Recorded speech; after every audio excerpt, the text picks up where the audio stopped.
एक बड़ा ही सुंदर गांव था। गांव के किनारे नदी, उसमें कलकल करता पानी और ठंडी हवाएं। गांव में सभी लोग बड़े ही प्यार से और मिलजुल कर रहते थे। उसी गांव में रहता था एक मोहन नाम का ईमानदार और नेक दिल इंसान। मोहन से दूसरों की तकलीफ़ देखी नहीं जाती, वह हमेशा दूसरों की मदद करने में लगा रहता था। मोहन की आजीविका इतनी अच्छी नहीं थी, वह अपना सीधा साधा ही जीवन यापन कर रहा था। उसके घर में उसकी पत्नी और उसकी एक 8 साल की बेटी भी थी। एक दिन सुमन अपने पति मोहन से बोलती है, देखिए जी, पिंकी हमें हमेशा फ्रिज की कहती रहती है। गर्मियाँ आ गई है और बगैर फ्रिज के तो बड़ा ही मुश्किल होता है सब कुछ। हम लोग बहुत परेशान हो जाते हैं। आप एक काम करें, इस बार उसे एक नया फ्रिज ला दे। देखो सुमन, तुम्हें तो पता ही है कि मेरी आजीविका इतनी अच्छी नहीं है। मेरे पास इतने पैसे नहीं हैं कि मैं तुम लोगों को फ्रिज ला कर दे सकूं। तुम बात को समझती क्यों नहीं हो? देखो जी, मुझे पता है आपके पास पैसे नहीं हैं, लेकिन मैंने कुछ पैसे जमा कर कर रख रखे हैं। आप उन पैसों को ले जाएं और नया फ्रिज ले आएं। जो कुछ कम पड़े वो आप दुकानदार से। तभी मोहन सुमन से पैसे लेकर घर से निकल जाता है और सुमन उसे खड़ी खड़ी एकटक निहार रही होती है कि आज तो घर में फ्रिज आ जाएगा। अरे भैया, आपको कौन सा वाला फ्रिज पसंद आया है, मुझे बता दें, मैं अभी पैक करवा कर आपके घर भिजवा देता हूँ। आज तो आप मेरे पहले कस्टमर हैं।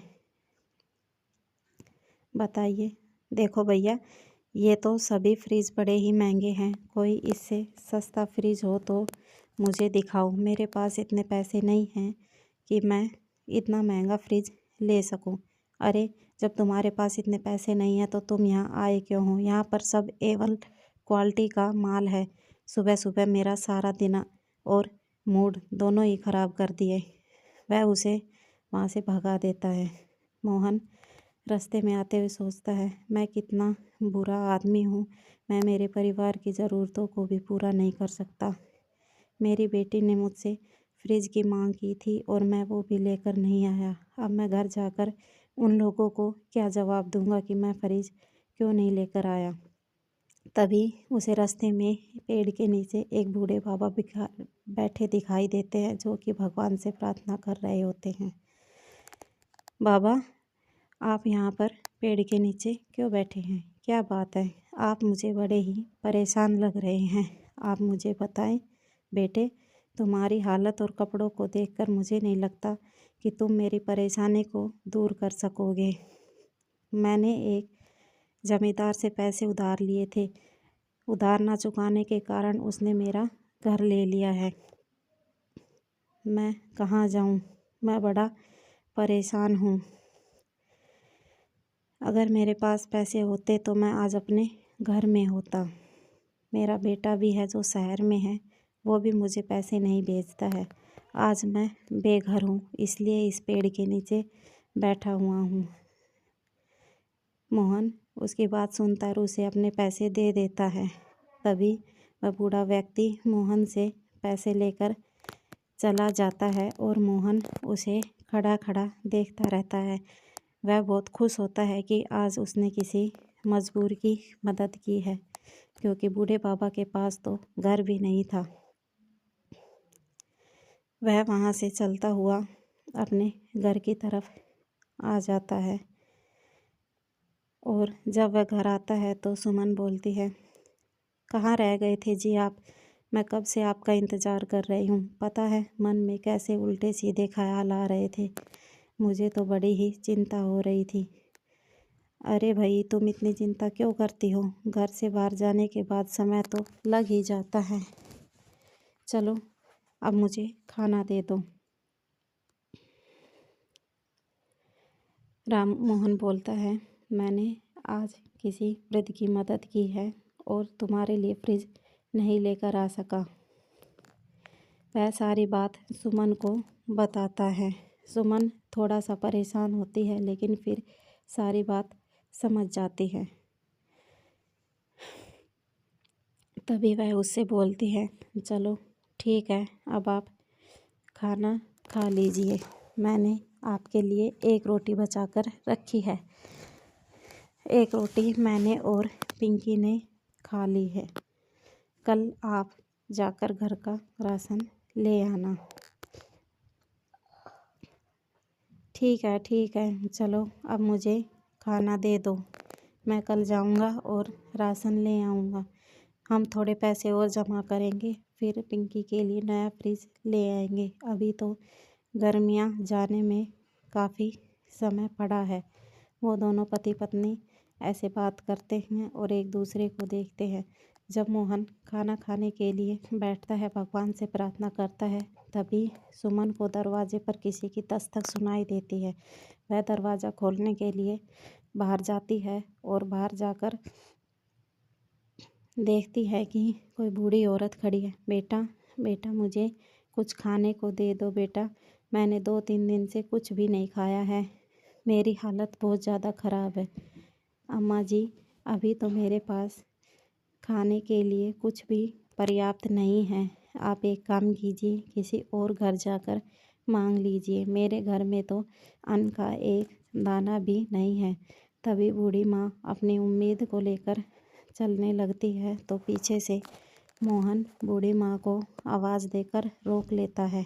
वो बोलता है, माँ जी, मेरे लिए मेरी पत्नी ने एक रोटी बचा कर रखी है, आप वो खा लीजिए, मुझे बड़ा ही अच्छा लगेगा।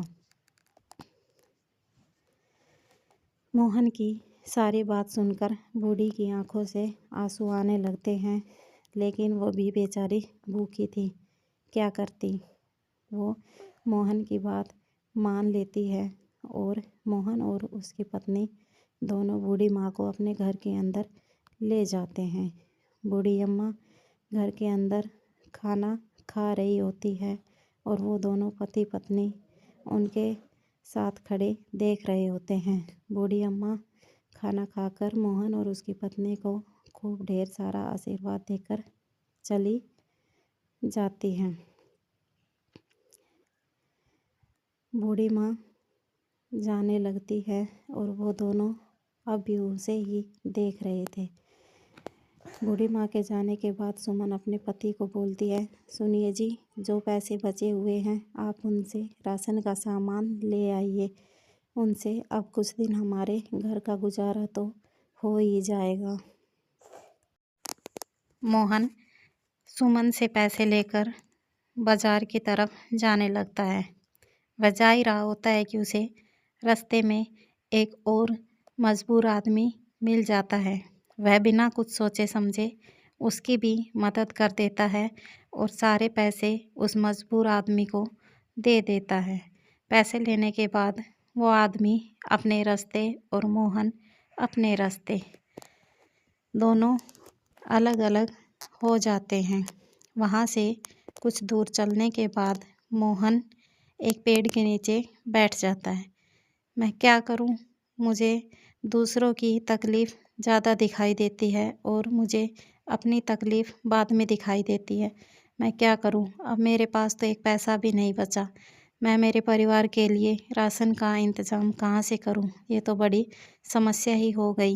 वह सोच रहा होता है कि तभी वहाँ पर उसके पास एक बूढ़ा बाबा आ जाता है और उससे पूछता है, क्या बात है बेटा, तुम इतने परेशान क्यों दिख रहे हो? मुझे बताओ, क्या पता मैं तुम्हारी कुछ मदद कर सकूं। तुम कुछ ज़्यादा ही परेशान लग रहे हो। हाँ बाबा, मैं क्या करूं, मुझे दूसरों की तकलीफ़ देखी नहीं जाती और मैं खुद बहुत तकलीफ़ में हूँ। मैं किस किस का जिक्र करूं।